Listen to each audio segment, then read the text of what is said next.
in a minute, but so what I want to do today is go over. I'll kind of quickly go over the very abstract stuff that we did last time, and I realize there's one point of terminology kind of I might want to explain. So last time we really were talking about just abstractly what a semi-direct product group is, what a semi-direct product Lie algebra is, and with the main example that we want to think about is the Euclidean group of translations and rotations in arbitrary dimensions. So what I want to do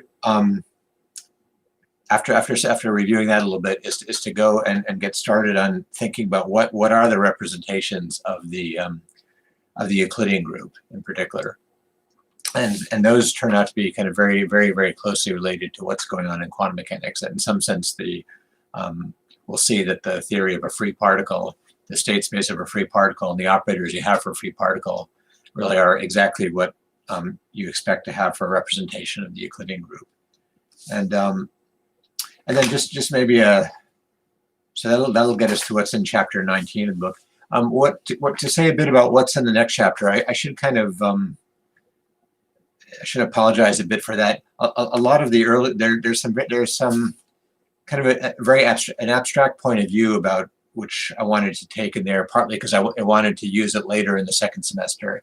But the main thing that's of interest now, I think, in the next chapter to focus on, which we'll get to next time, will be kind of the general theory of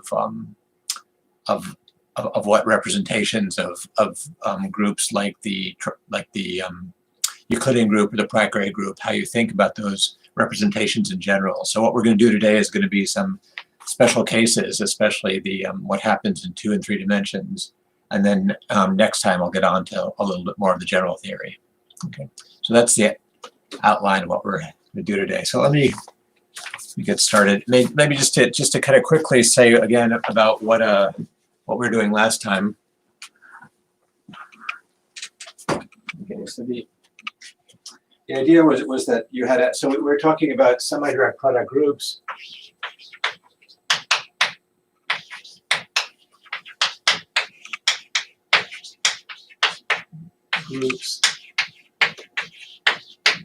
And the algebras.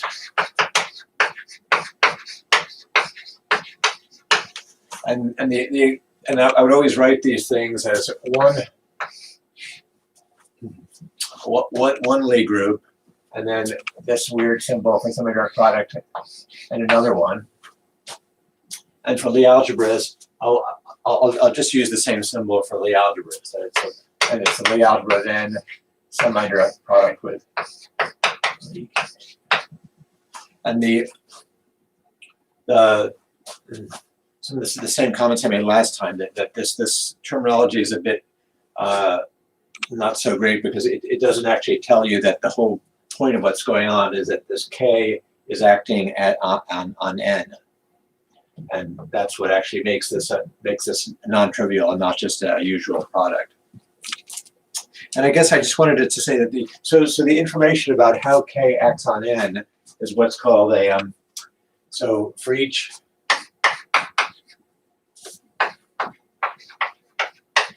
K element of K, you have a map of phi's of K from N goes to N. And the crucial property of this is so phi sub K is a group automorphism.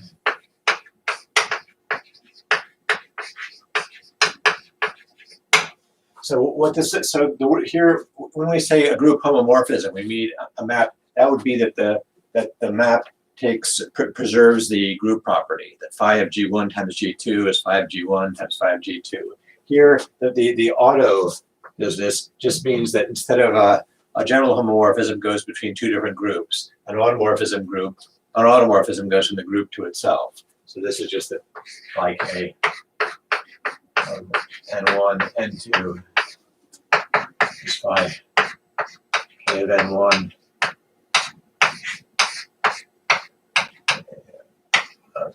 N2, sorry. So this is just, it's just the standard group, it's just the standard group homomorphism law, except that it's true for the, that it's from a group to itself. And you should, so you can think of this as a, that what's happening is for each k we have an action of k. So we actually have an action of k on the group n, but it's an action that preserves, but it's not just any action, it's an action that preserves the group law on n. Okay, then there's a somewhat fancier piece of terminology that I used, was I said that then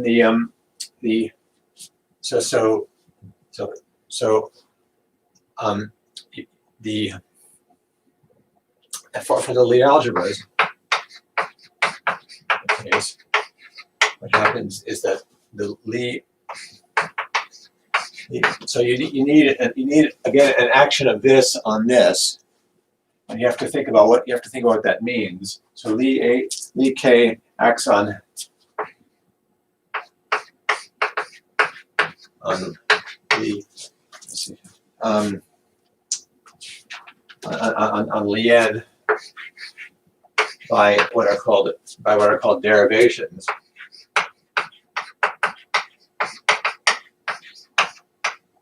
Okay. And so I want to explain a little bit about that abstract term if you haven't heard about it before.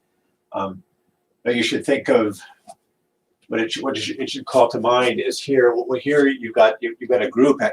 Here you get a group action phi sub k, and you should think of it as being, for instance, like a translation, if you're acting on functions, you could act by translating, taking f of x to f of x plus a. The infinitesimal version, when you're going to the infinitesimal version of a translation is a derivative, and so that when you see derivation, you should think about the derivative. That this is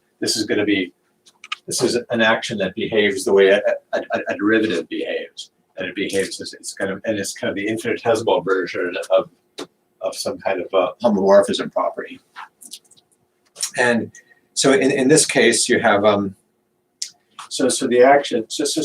The action. The way I generally write the action is that for each for each y, for each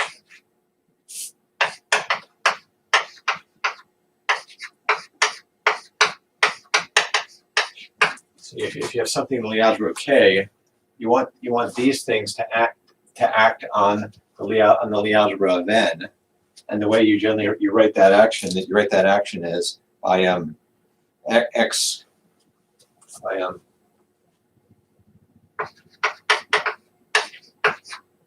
x element of Lie n goes to, and you often just use a dot.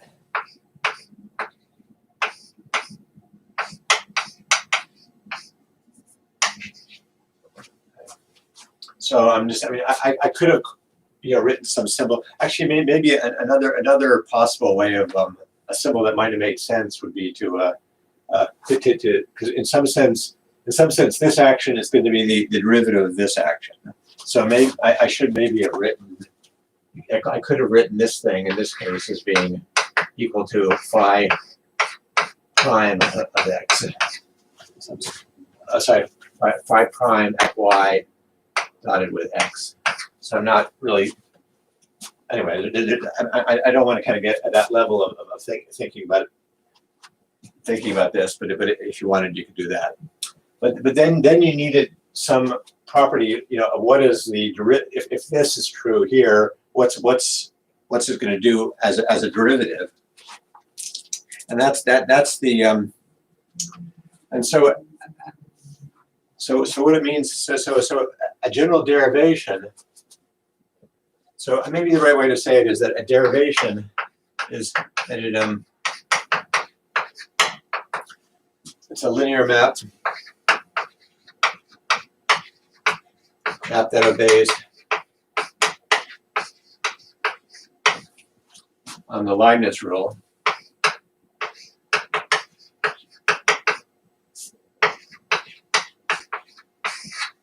On products.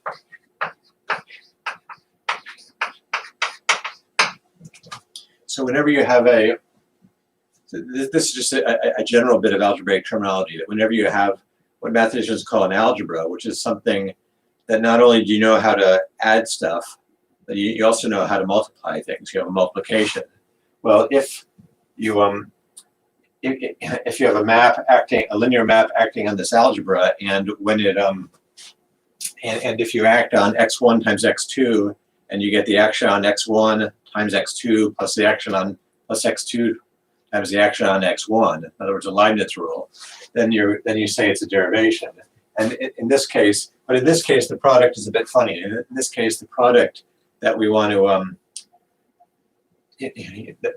preserve, that we want to have the derivation property apply to, is the Lie bracket, not the normal product. The thing about Lie algebras is Lie algebras don't have a they don't really come with any way of multiplying two things in general, but they do come with a way of taking the Lie bracket of two things, and so in this case, in this case,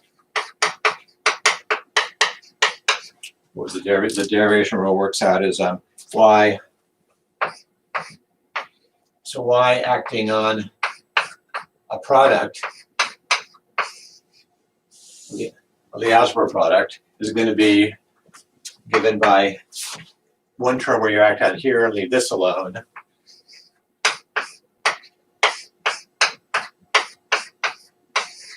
plus another term where you leave this alone and act on here.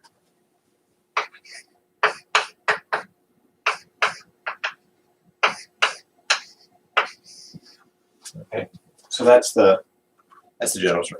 Anyway, so that I just wanted to. That's about all I wanted to say about this. I just wanted to. I think I hadn't said what a derivation was. I used that terminology last time, but that's the crucial property for this. If you're going to try to think about what it is to be to take a semi-direct product of two Lie algebras, you need two Lie algebras, and you need this one to act on this one by kind of the infinitesimal version of group automorphisms, which is an action that preserves that behaves on products, in particular on the Lie bracket, the way you would expect from the Leibniz rule. So anyway, this is just a little bit. So this is actually one of the slightly trickier examples of a notion of a derivation, because a Lie algebra is a little bit of a tricky thing as an algebra, whereas but you'll often see this terminology whenever, just for general algebras. Okay, so that's just a little bit of abstract nonsense. Now let me get back to where we want to go today. So let me go back first and say again what the general Euclidean group is. So it's the semi-direct product of the translations and rotations.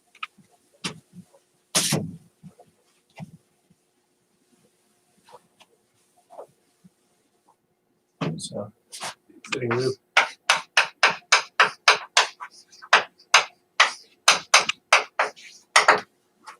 And what I want to say about it, it's and I'll call it ED.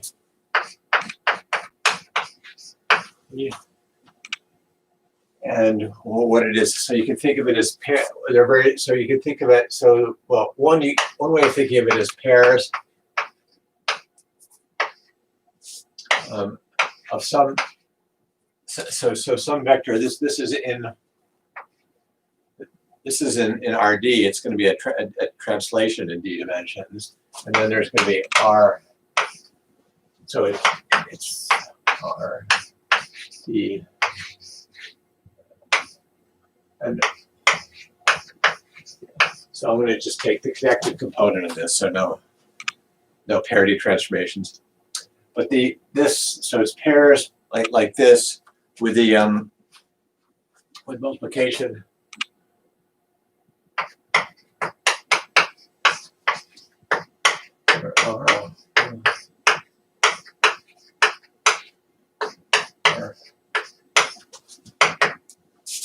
So what happens is you get A1.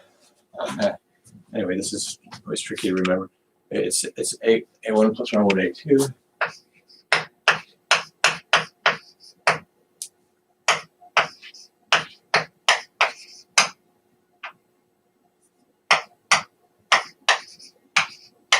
Okay.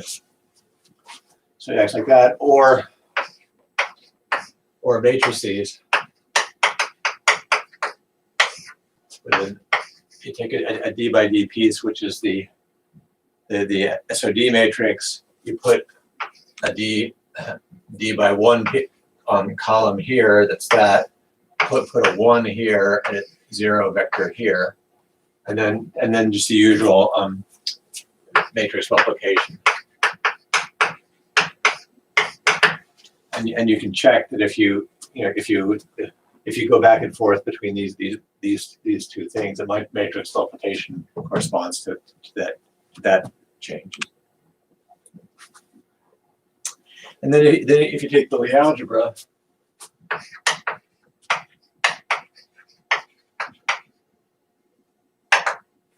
well, you can think of it as pairs.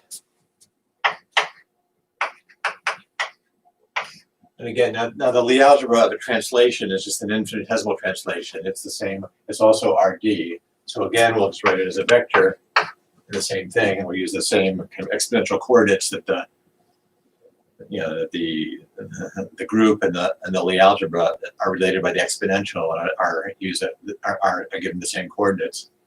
And then here you have x, where x is an element of. So this is an element of Lie SOD. So you can think of it in terms of matrices. You can think about it. This is just a D by D antisymmetric matrix. And then, and in this case, you have to figure out what's the Lie bracket. And that's right. The Lie bracket of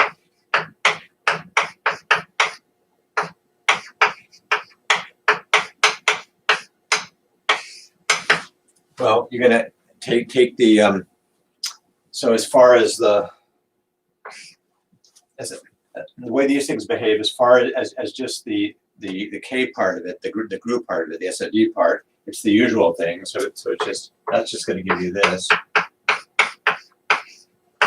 But then the part where A1 the n part, the bracket inside n is 0. It's a commutative group. RD of translations is a commutative group. So there's no bracket between A1 and A2 because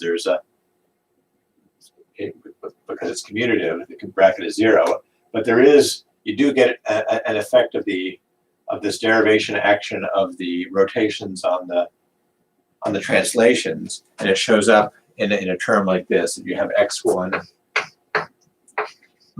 on A1, so this is just this and here it's just matrix multiplication minus sorry x1 A2, minus x2 A1. Okay, so this is the this is kind of the derivation action you get on the change in the bracket, which is kind of the infinitesimal version of the automorphism. It's kind of, you have to ask, what if you're doing a so you see you're acting, SOD is acting on RD by rotations, and so now if you have if you now think about infinitesimal things in RD and look at infinitesimal rotations, how are the infinitesimal rotations acting on the infinitesimal translations? And this is what you get here. Okay. And then or matrices. The matrices that exponentiate to give these guys are, you just put an x here, and again, there's a vector also there. Now there's a 0 here, and if you think about what happens when you exponentiate these guys, you get these guys, and these guys. The bracket is the commutator. And so another way of finding this formula is just to compute the commutator of two matrices like this and see what shows up here. Okay, so that's now we're kind of getting descending in abstraction from kind of arbitrary semi-direct product Lie groups and semi-direct product Lie algebras to the very special case, these guys. And what we want to do now is I want to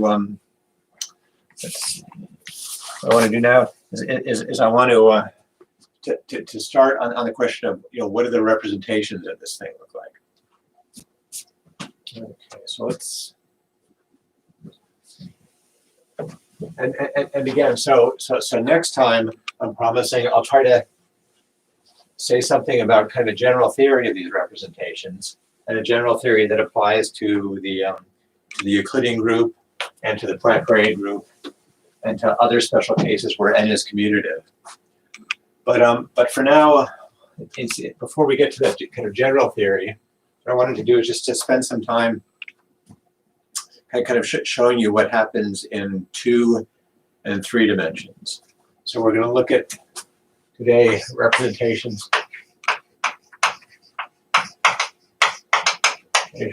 of D, where D is 2 and 3. And then next time we'll say a bit about the general theory. Okay, so let's, and what we're going to do here is really just to kind of exploit what we've already done about the with the free particles. So in some sense, we spent this time constructing the free particle state space with these operators of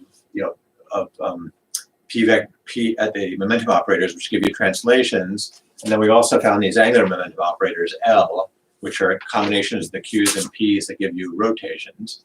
If you put those together, you get a representation of the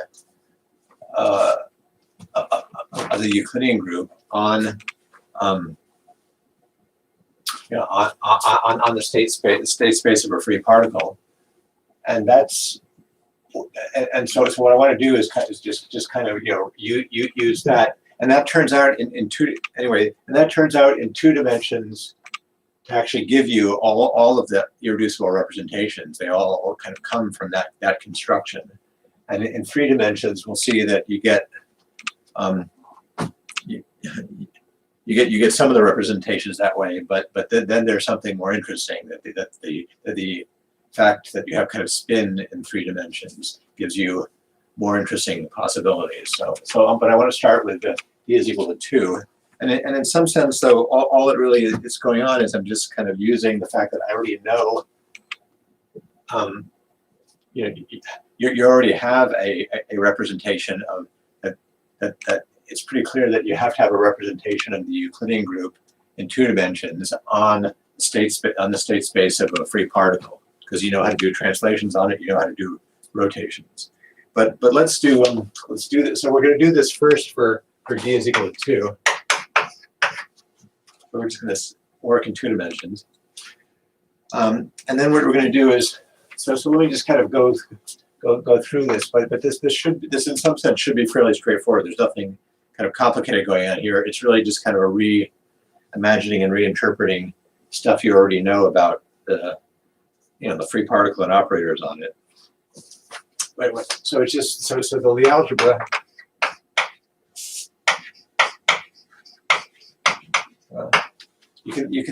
One way to think about these Lie algebras like this, because since this is something that you also know that you can construct it starting by quantization from of a phase space. You can think of this Lie algebra.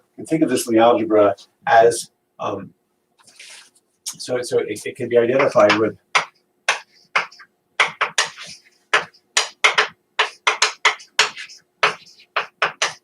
So it's a sub-Lie algebra of the Lie algebra of all the functions of the P's and Q's, and it's just the one where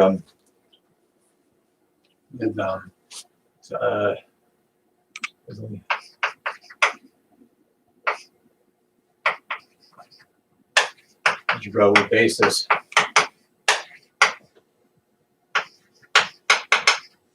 Let's take P1, P2.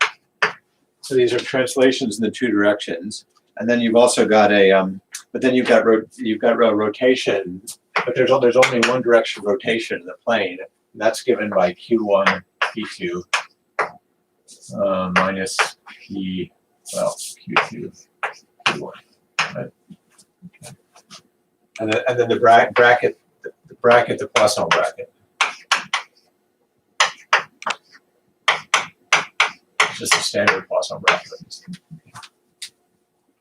And so you'll see then what happens is that the Lie bracket between these guys is 0. But there's non-trivial Lie bracket of these guys on these guys, corresponding to the fact that this rotation rotates these guys. And so you have the non-zero Lie brackets are L P1.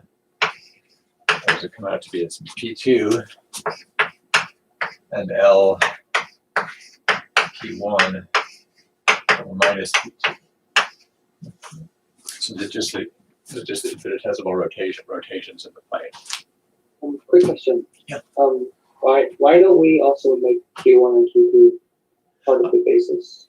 Because that's not the so it's these guys generate translations. This guy generates rotations. Okay. So yeah. So you're thinking. So if we put Q1 and Q2 in it, then we're going to get this bigger Lie algebra, which is the Heisenberg Lie algebra and the symplectic Lie algebra. So I spent a lot of time talking about that much bigger thing, but now we're just talking about a sub-Lie algebra of that much bigger thing, which is these guys, and which is actually much simpler. So, I mean, since we already know about that bigger Lie algebra and everything it does, then it makes it kind of simple to think about what this is going to do. But yeah. So this is I mean, this is kind of. It's kind of overkill to think of it this way. But this really is just translation. Sorry, one question. I didn't bracket is L bracket with P1 or P2. I mean the second bracket. Oh, sorry. Thank you. There, yeah. Okay. Okay, sorry. Thanks. Okay. Okay. Now the Anyway, I mean, so. Okay, so now what we're doing, we have a, so we know, so the Schrodinger representation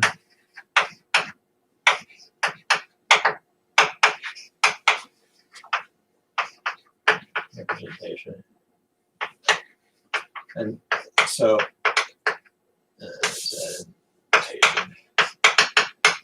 on, so I've been always calling this gamma S on the state space of let's say L2 functions on R2 now. Okay. So here we've got so the when I say the Schrodinger representation, I just mean kind of the standard free particle quantum mechanical setup that we always have, where you're looking at you're looking at your state space is just kind of some kind of, say, L2 functions on the configuration space. Though there's also going to be, you can also do a Fourier transform and get a unitarily equivalent version where it's functions on P. But let's think of it in terms of functions on Q. And then gamma S is just something that gamma S is actually defined up on this much bigger group, the Heisenberg group and the symplectic group. But it also, so it's just restricted. Can be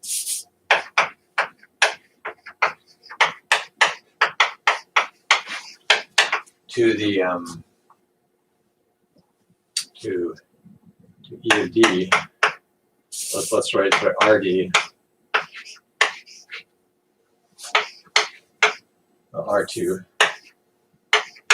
inside the Heisenberg. So the Heisenberg group for D is equal to 2 is what I've been calling H2D, H5 it would be called. And then the symplectic group would be SO SP of 4D, 4R.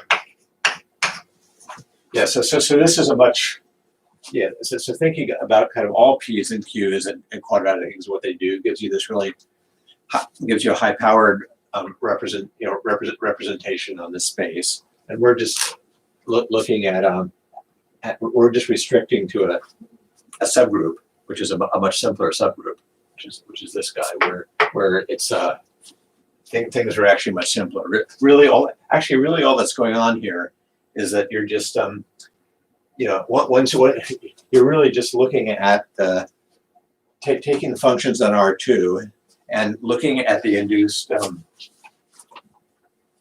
So something to notice is that I'm really kind of doing things in kind of the hard way by invoking this major theory, this big theory, because I could say that this is the same. This is the same as the induced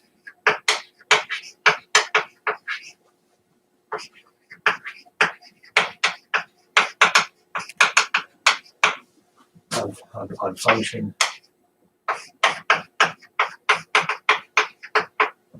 on R2 coming from the action.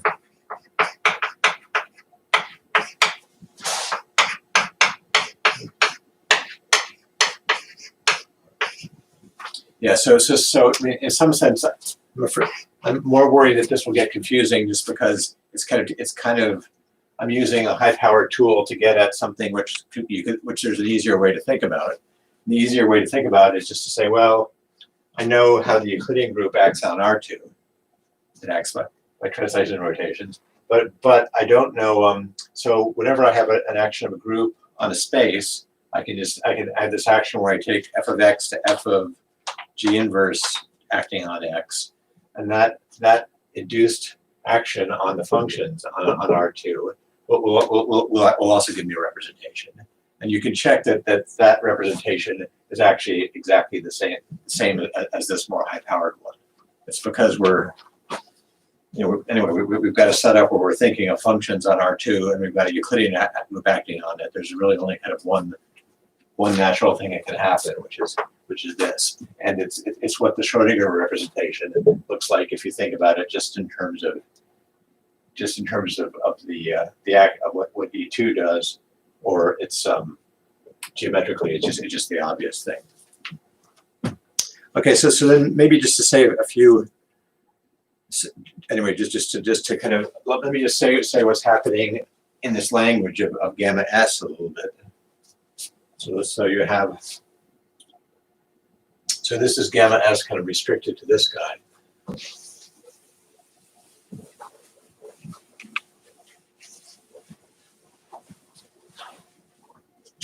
So it's just the usual thing that I'm telling you, that you can think of this standard Schrodinger setup as giving you a Lie algebra representation, which on Pj is you have to make it you have to make it skew adjoint, so you put it in minus I Pj. So these are on P1 and P2, it's just the derivatives with respect to Q1 and Q2, and then gamma S on L is just the it's you can think of it as minus I times just the angular momentum in two dimensions. If you try to think about angular momentum, there's only one direction. There's only one direction you can rotate about. So let's call it L. Or you can think of this as minus I times Q1 P2 P2 minus Q2 P1. Or you can think of this as being so minus Q2 Q1 EQ2 minus Q2 D1 And you should recognize that this is just the formula for an infinite. This is just the formula for an infinitesimal rotation, the generator of rotations. This is what tells you what an infinitesimal rotation looks like and apply it.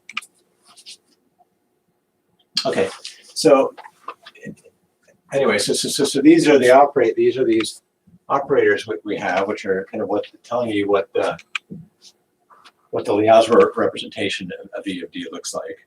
But it's pretty clear that the group representation is just you exponentiate these guys and get the translation action on functions, because these are just the derivative. These are just the P Q. Okay. These are just the infinitesimal translations, and this is just the infinitesimal rotation. And so if you exponentiate these things, you'll get the Euclidean group action with the finite translations and finite rotations. Okay, so now so there's all this, but so one thing you can say is that to notice that the Hamiltonian. So the Hamiltonian H is 1 over 2m p1 squared plus p2 squared. Okay. And so that's minus 1 over 2m g squared pq.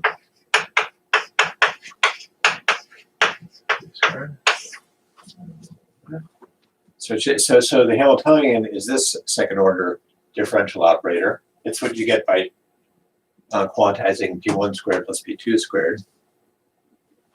And the point is that this commutes. Okay, so what? So what you do in the physics often is, whenever you have a Hamiltonian, if you want to kind of what you really would like to do is you'd actually like to diagonalize the Hamiltonian to figure out what are the eigenfunctions of the Hamiltonians. You like to diagonalize the Hamiltonian operator on your state space, and that's going to give you the possible energy levels. So you want to find, so you want to find, to solve the Schrodinger equation, you want to diagonalize this operator. So you want to find, you want to solve the eigenvalue equation.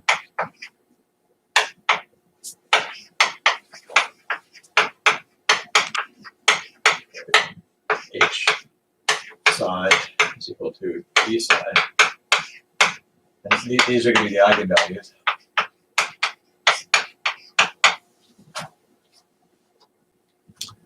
Okay, so I'll say some more about this in a minute. I mean, we know how to do this. We know what the anyway the energy eigenfunctions are just going to be the eigenfunctions of the p's. We'll do that in a minute. But the thing to notice is that so H commutes, or maybe I should say it this way, that H commutes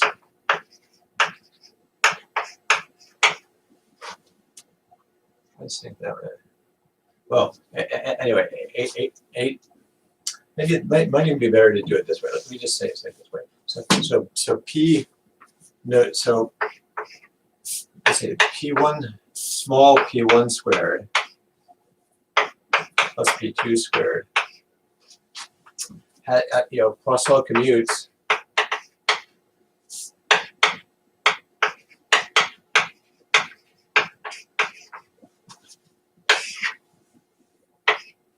with P1, P2, and L. Okay. So in other words, and we call that 8.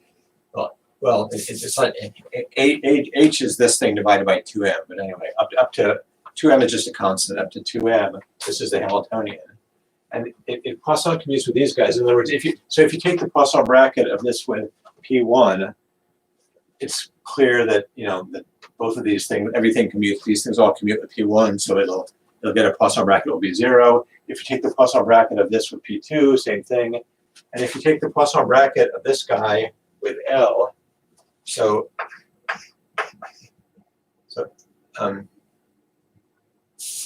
So L generates rotations. Rotation.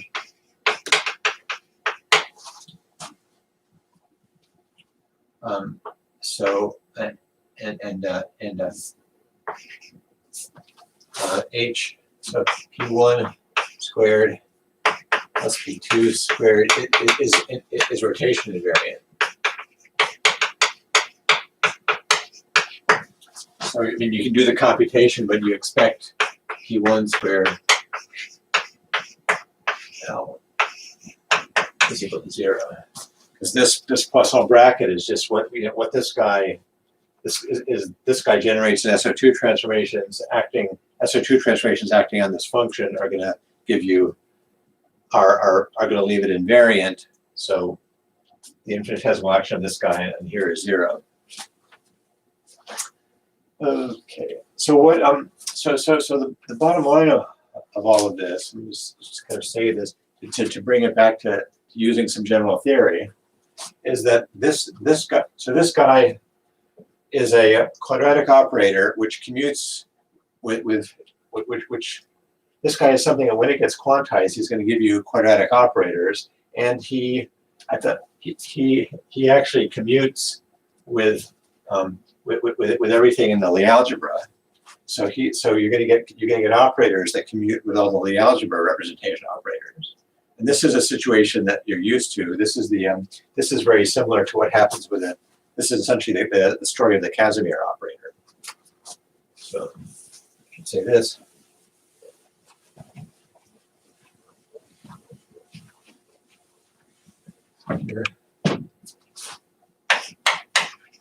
Here, P1 squared.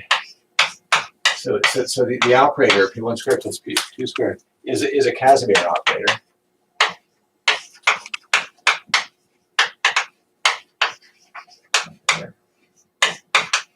And let's just so the you've seen this before in the analog of, I forget what I called it, of kind of in the case of SO3 you had x1 squared plus x2 squared plus x3 squared in for the SO3. Okay. And so remember, for the Lie algebra of SO3, if you took the sum of the squares of some basis elements and looked at and saw what and looked at what those did in any representation. In any representation, they in any representation, these guys had to act as a scalar. So these act as this if I've got this normalized right, I'm not sure, act as kind of the L times L plus 1 for spin L.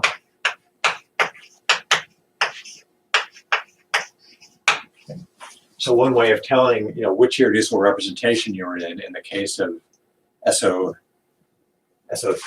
was to just look and see what this operator did, this kind of angular momentum squared operator, what it did. It would act. It had to act by an integer times an integer plus 1, or half integers if you use spin, and then you could pick out the irreducibles. Okay, so here this thing is a Casimir, which implies that it will act as a scalar on irreducible.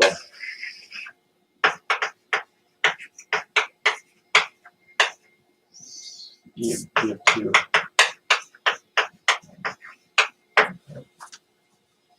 But we actually know that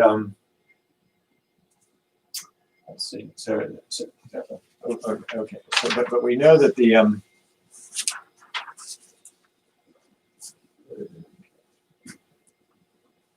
okay. So what we want to do is we can decompose. So what's going to happen is that the Schrodinger so gamma S will be a reducible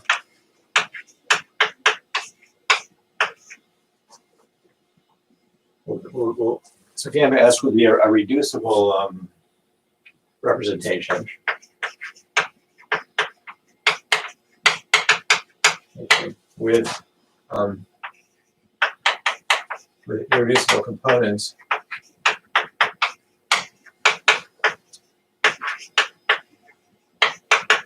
The energy eigenspace.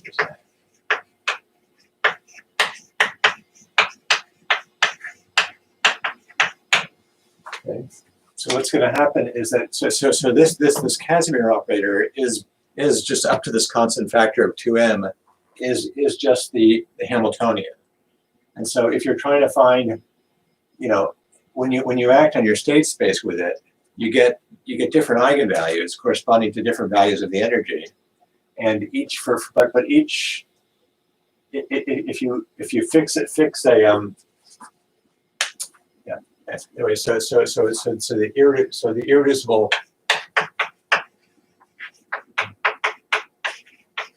reps will be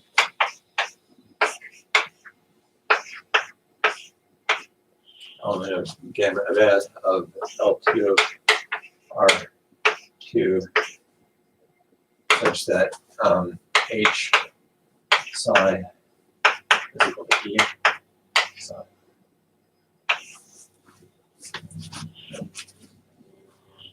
For E a constant. Now we should give this a bogey.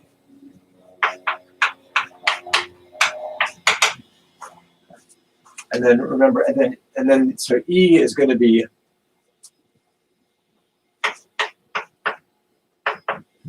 but E is really just going to be this guy's going to have eigenvalues, the first component of a momentum. This will have eigenvalues, the second component of momentum. And E is just going to be the sum of the squares of these divided by 2m. So it's 1 over 2m. And then this is small p1 squared plus p2 squared in momentum space. So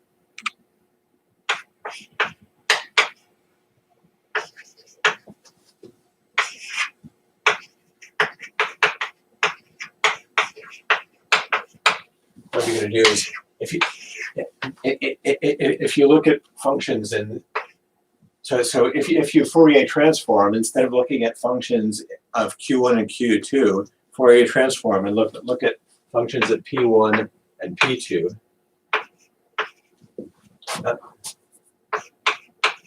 Okay. Then what's going to happen? So you've got functions of all P1 and P2, but the functions at a constant value of the energy are going to be just a circle in this space. So it's just going to be this circle. And then, so this is P1 plus P2 squared is equal to 2me. So this radius here is just going to be the square root of 2me. So E has to be some positive number, and you're going to have, and so in momentum space, so these are going to be, so your irreducible representation will be the eigenfunctions that have a fixed E. But if you go, but what that really means is if you go to momentum space, it's going to be the functions. So it's going to be. So this will be the functions in the irreducible representation will be functions to the psi tilde of p that are localized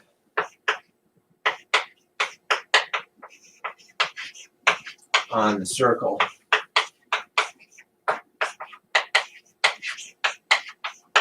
Yes, square root of 2me.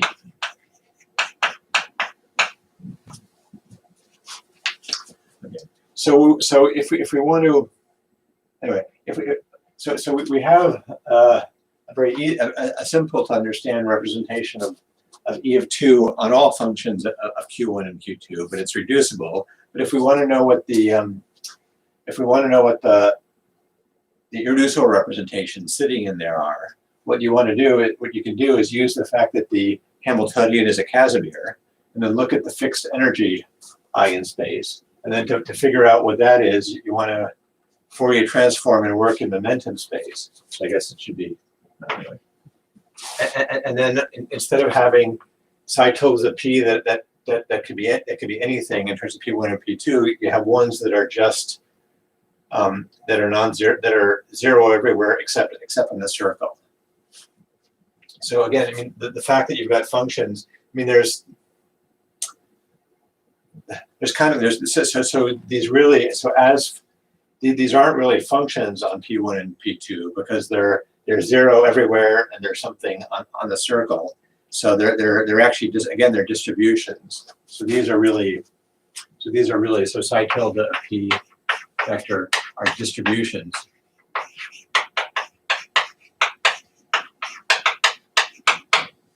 R2.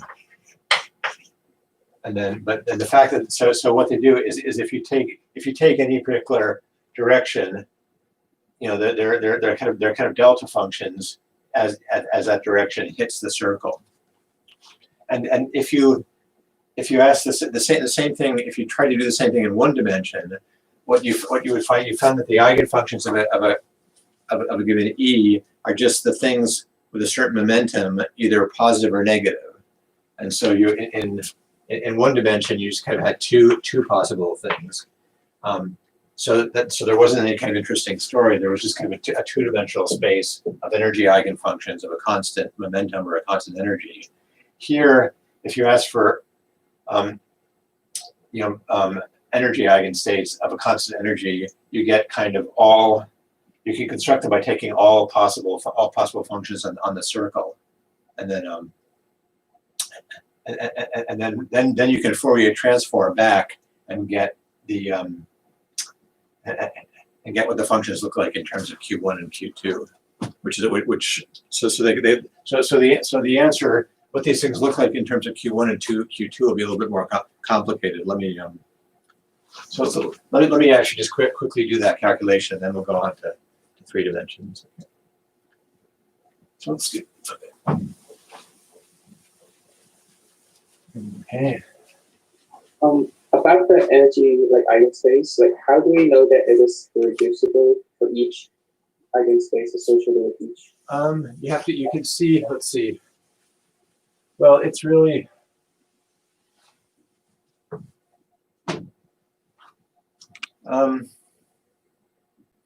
yeah, I'm trying to think. You have to do a little bit of an argument.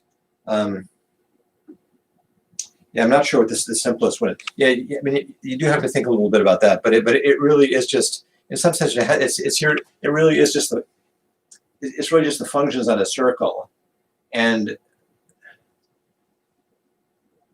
yeah, and the point is that under rotations, yeah, I see. Yeah, I'm sorry, I don't know. I mean, Professor, is that because the circle is just one dimensional, so it's already irreducible? Because we cannot decompose a circle, into some 2 independent dimensions. Yeah, but it means the problem is if you think of these, these functions as being in P space, they're functions of the. Actually, maybe I think I wrote out some of this. They're does that help? But it's true. I think. Yeah.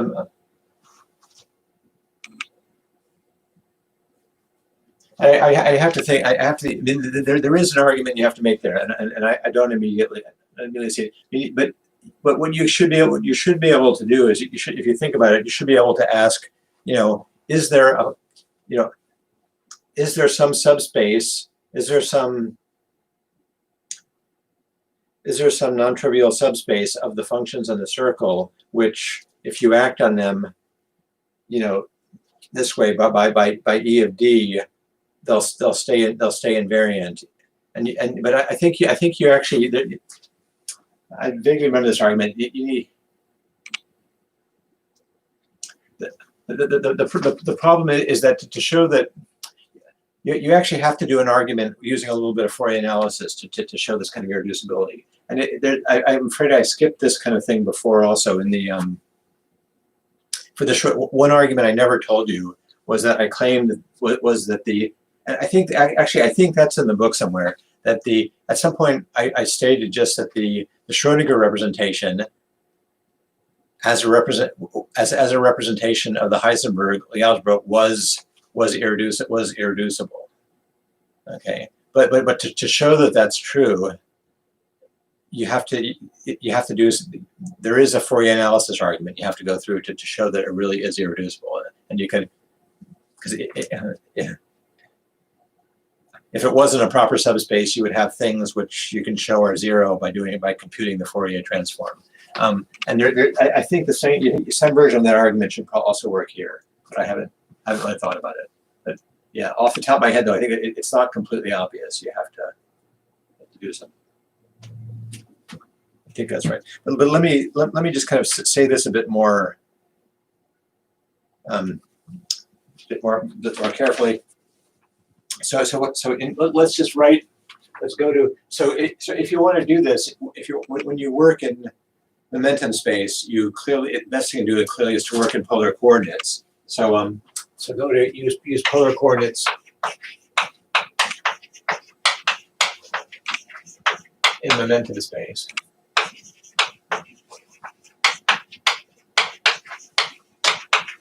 And you get so p vector is p cosine theta, p sine theta.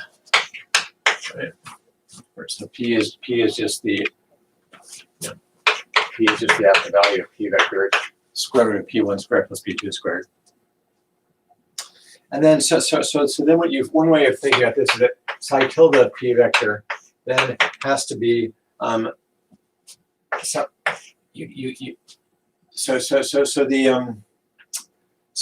for energy E is going to be some function I'll call psi E, tilde E, which just depends on where you are in the circle, and then you have to put in a delta function of p squared minus 2m mp. Okay. So what I was saying by that these momentum space wave functions really are kind of distributions. They're distributions that have kind of this kind of delta function. And then one slightly tricky thing about this calculation is to if you're not used to looking at delta functions, if you have delta of your variable minus a constant, then that's easy to deal with. That just means evaluate at the constant. If you have delta of a function minus a constant, then it's what you really have to do. Think about this is you have to, the way to think about this kind of guy is that you have to take this function here and look at and linearize it about the zeros, and then turn it into a linear function near the zeros, and then that's the right delta function. So I won't. Anyway, you can if you think about this, this says that this guy really should be thought of as 1 over 2 times the square root of 2me times delta of p minus square root of 2me. So what I'm just doing is I'm taking this function here and I'm linearizing it about this point where it's 0, and then I get this, but then there's an overall constant here, and then you have to pull out that constant. When you pull constants to a delta function, you get their inverse. And anyway, you can write it this way. So, but this then allows me to work to do computations with this guy much more easily. And so now I can calculate psi of p, psi of q. So I can go back and ask, what do these guys look like in position space? And in position space, it's going to be okay. So it's like 1 over 2 pi. Well, it's going to be 1 over 2 pi the integral over R2 of e to the I p vector dot q vector times psi tilde theta, and then this delta function. But then you've got a p, then the area element is p dp d theta. This is just the polar coordinate area element.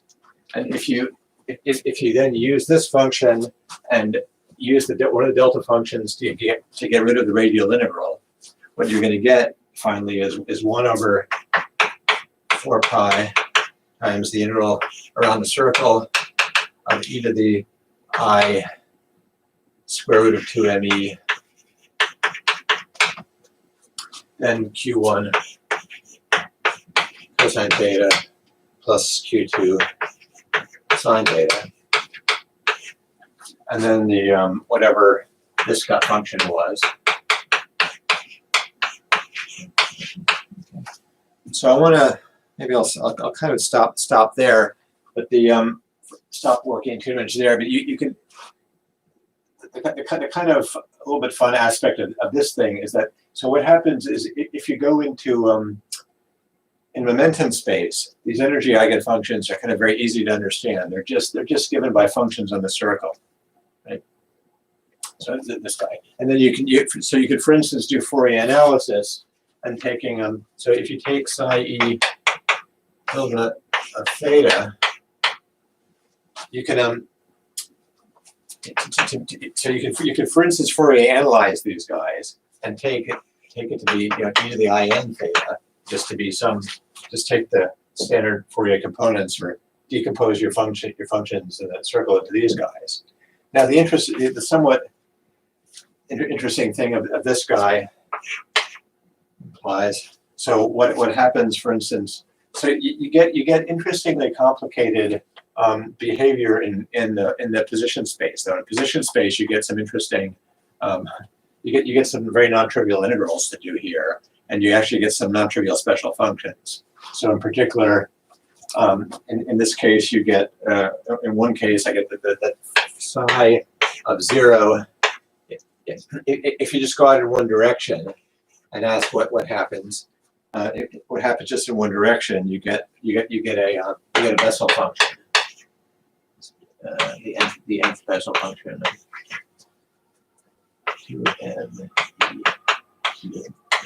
So anyway, I mean, I'm not sure.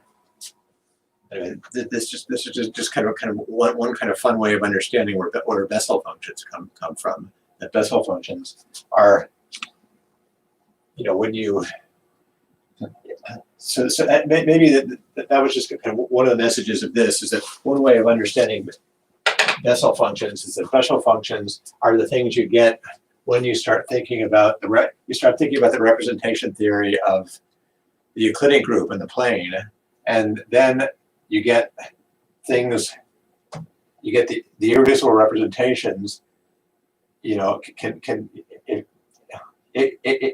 you decompose them into the things that behave nicely on the circle in momentum space, then you get the Bessel functions tell you what the nice things in momentum space look like in position space. So it's anyway. Okay. Anyway, let me maybe, so I think what I'll do here is then stop for 2 dimensions. This is about all I want to tell you about 2 dimensions. But maybe I'll stop for a second. Any questions about 2 dimensions, about this whole story? It's kind of, it should be all computationally straightforward, except you end up with some slightly non-trivial things. Okay, so let's go on then to 3 dimensions with a little time left. Okay, so 3 dimensions is kind of, so I'm gonna, so I most of the words that I said here, a lot of them didn't really depend upon the fact that I was in 2 dimensions. You can say all the same stuff in 3 dimensions, but let's just so quickly go through that.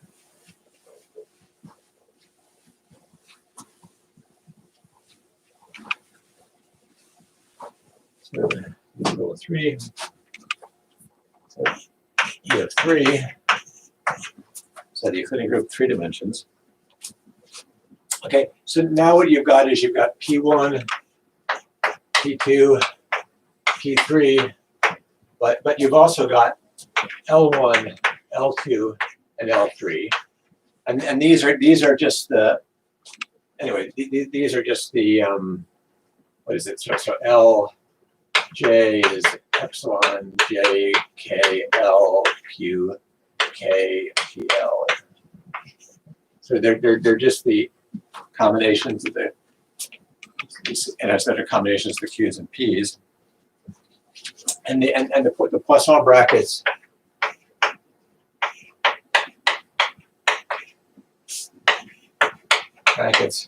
Again, the Poisson brackets are mostly zero, except if you have some kind of P and some kind of L, you're gonna get some kind of P. And I'm not. Let me just not say exactly what I'm. So if you take one of the P's and you Poisson bracket it with one of the L's, you're going to get some linear combination of the other P's. And this is just the formula that of this generates rotations. It's acting on the momentum space by rotation. So this is what Lj generates.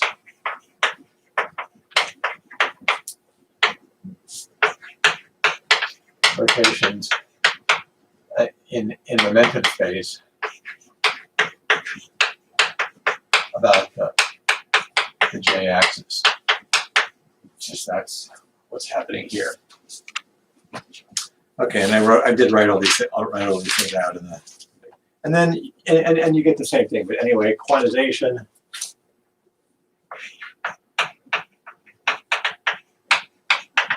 Gives gamma S prime on L2 of R3, and it's the same story. The P's just become minus I times the the P's just become minus the derivatives with respect to Q1, Q2, and Q3. The L's are the thing that generate infinitesimal rotations on functions. And anyway, you can work all this out. But now, so H is equal to 1 over 2m. Now you have just one more thing. So it's going to be exactly the same story that I told you in 2 dimensions, except so P1 squared plus P2 squared plus P3 squared is a Casimir.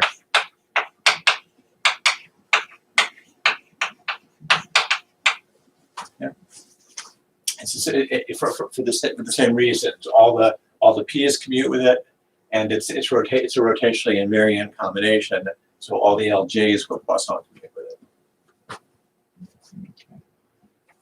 Okay, and so you can do the same thing. That you're going to have that L2. So L2 of R3 is a reducible.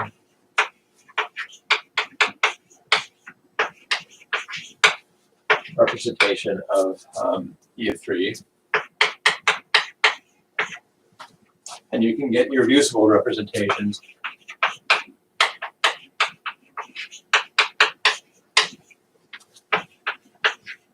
by looking at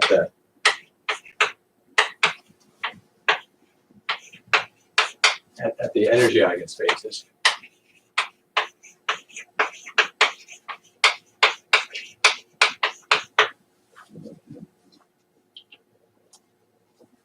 Okay, but and it's the same story in 3 dimensions as in 2 dimensions, except instead of having the things at a fixed energy instead of being the things in momentum space. Let me draw it.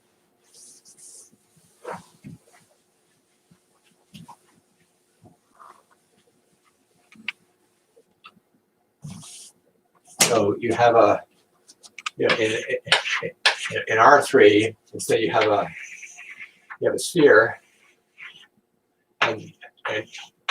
but again, I mean the radius again is just square root of 2m e e1 e2 e3. And so what you want, so you're going to have you're going to have so psi tilde of p vector that are localized on the sphere of radius or 2me, give an irreducible representation.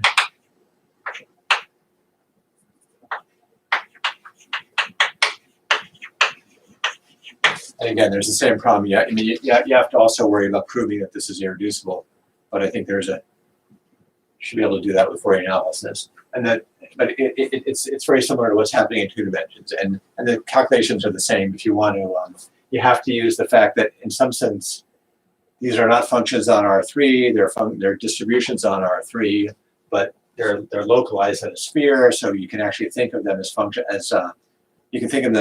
on the sphere times the delta function of that the rate setting the radius is equal to this. You can do all the same calculations I did in 2 dimensions.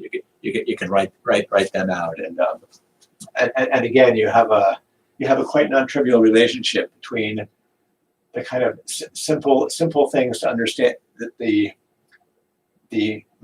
these irreducible momentum space eigenfunctions, which give you the irreducible representations of E3, and then when you go to Q space, they can look more complicated. So like the obvious thing to do here would be if you take these are functions of the sphere, you could decompose them into spherical harmonics, and you could ask, so for some spherical harmonic function here, what is that when you Fourier transform it? What's the Q space function you get there? And again, it's going to be something involving Bessel functions and things.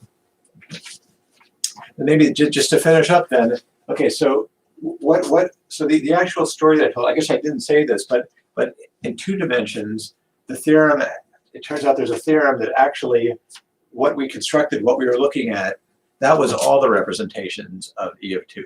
So you've actually seen all of the representations of E of 2. They're given they're given just by this radius, by a non-negative number. So the irreducible representations of E of 2 are just classified by, and they're classified by, they're classified by the eigenvalues of the Casimir, and the eigenvalues of Casimir can be just any positive number. Okay. And now what happens in 3 dimensions, and there's a slight, you have to be a little bit more careful. That's the infinite dimensional representations of E of 2. I mean, there are also some kind of more trivial representations of E of 2 that if you just take, if you make the translations act trivially, and then you've just got the rotations, then you can get irreducible representations, which are just the finite dimensional representations of SO2, which are these things labeled by integers that you need to know about.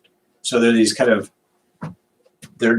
whenever you're talking about these kinds of groups, there are always some trivial representations, or there's some easy to understand finite dimensional representations which come about by taking the translations act trivially. But if the translations act non-trivially, then you're going to get infinite dimensional representations, and they're going to be just labeled by the eigenvalues of the Casimir, and it's just going to be that energy or that radius. So that's the whole. You've heard the whole story of representations of E2. There's nothing else. But now E3, you get something.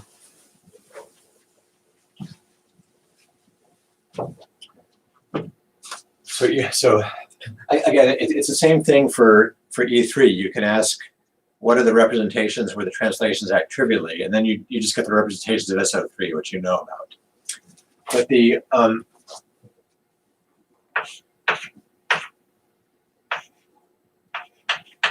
let me just say it this way: so irreducible representations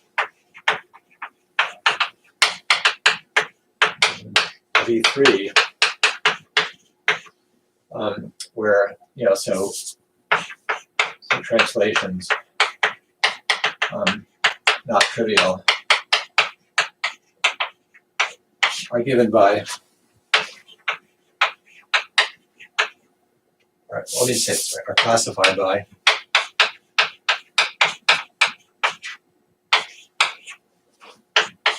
so the eigenvalue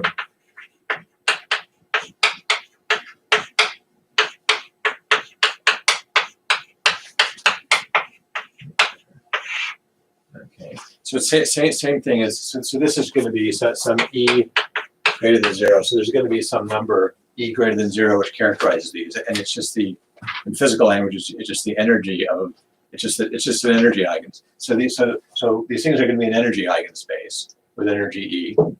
But now the interesting thing is that there exists a second Casimir.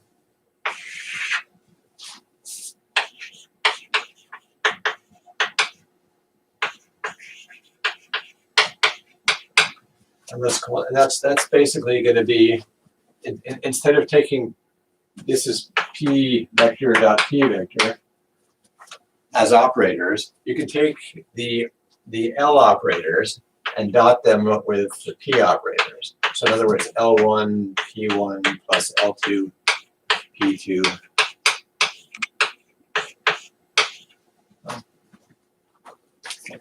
And so what you can do with this guy, if you can use the commutation relations to show, just as this guy had to commute with all of the generators of E3, well, this guy you can check also commutes with all of the generators of E3. So anyway, it's a fairly easy calculation to do. Okay, so what you can do is you can ask what is the and what you find. Okay, so anyway, so there's something else. So there's something else. It turns out that irreducible representations of SO3 are given by this. They're energy eigenspaces of some kind, but they're also characterized by another number, and this is going to be. It turns out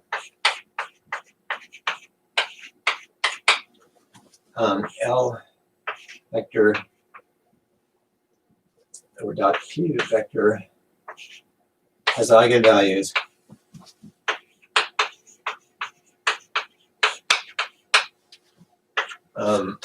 n times. So there's going to be, or if you like the square, which is also the square root of this guy. But so there's an integer here which also characterizes these, and so n is called the helicity. Okay. So it turns out that the standard representation that we've been talking about here so far, the representation on L2 of R3, that's helicity 0. That's the n is equal to 0 representation. But you can get, let me just say a couple more words about this to end. You can get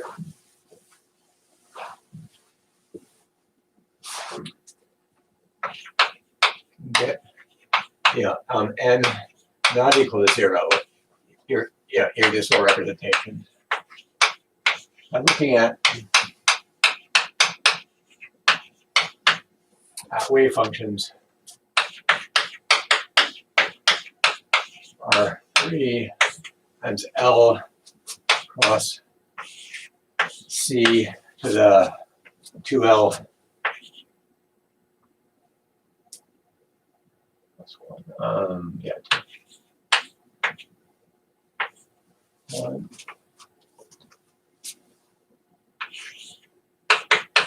Equal 1, 2, 3, etc. And so what you could do really, the way you can make something happen is you can take not just scalar functions, but functions which are vector valued, and with the rotations acting by some non-trivial representation on this. And then within this thing, one of these, remember, breaks up into things with different weights. Well, these are going to break up into similar with things with different helicities. And maybe, and the example that we'll talk about a bit later is the spin, is L is equal to, well, is the spin 1/2 example. So here again, I've just been talking about SO3, but I could have also looked at the double cover of this whole story and looked at spin 3, and then I would have got half integral things here and the spin 1/2 representation.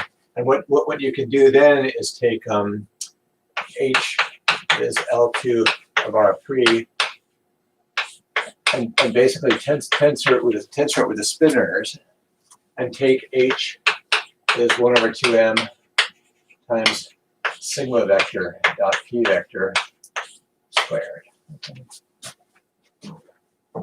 Okay. So let me pretty much stop here. I know this will occur a lot later in the course. We'll see that. I mean that there's an interesting kind of spinner valued functions do something very interesting. That you can the theory of a free particle with a spin half degree of freedom. You can actually write the Hamiltonian as a perfect square, as a square of a certain operator, which is the sigma vector, the Pauli matrices dotted with the p operators, and then you then you've got not just anyway. Then you've got not just that you can set H to be some you can look at the H eigenvalues, but you also have sigma.p eigenvalues you can look at. There's an extra two-valuedness there, and you can have and that's where you get this. You get helicity 1/2 and helicity -1/2, and this thing breaks up into two irreducible representations. So you get two irreducible reps for each E with n is equal to plus or minus, with helicity plus or minus 1/2. Anyway, but I'll go into this in a much more detail later on. But that's pretty much the end of the story for today.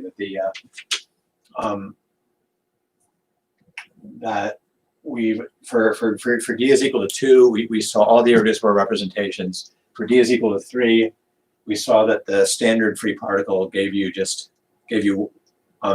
some of the irreducible representations, the ones with n is equal to 0. And I'm just kind of started by telling you, well, there are these others, and we're going to see the others later in the class. But I think what I'll do, what the main thing I want to do next time is to kind of tell you what the general theory is that would tell you what all the possibilities are in not only in d is equal to 2 and 3, but also for higher d's if you want. I mean, it'll depend upon knowing more. As you go to higher dimensions, you got to know more and more about the representation theory of SOD. But once you know that, you can find the representation theory for E of D.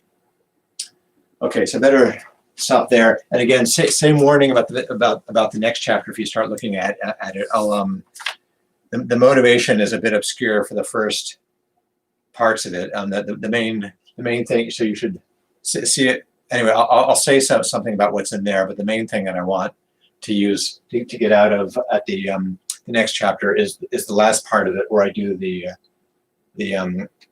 general representation theory of things like the Euclidean group and generalization. Okay, so any questions now, or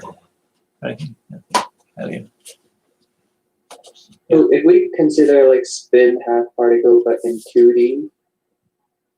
Well, there isn't a thing really as a spin half particle in 2D, because there's no spin group. I mean, because you just have SO2, you don't have SO3. Okay. And I mean, like, I was just thinking in terms of like physical example, like, I don't know, like consider electrons moving in just a plane. Yeah. But the thing, but in a plane you don't have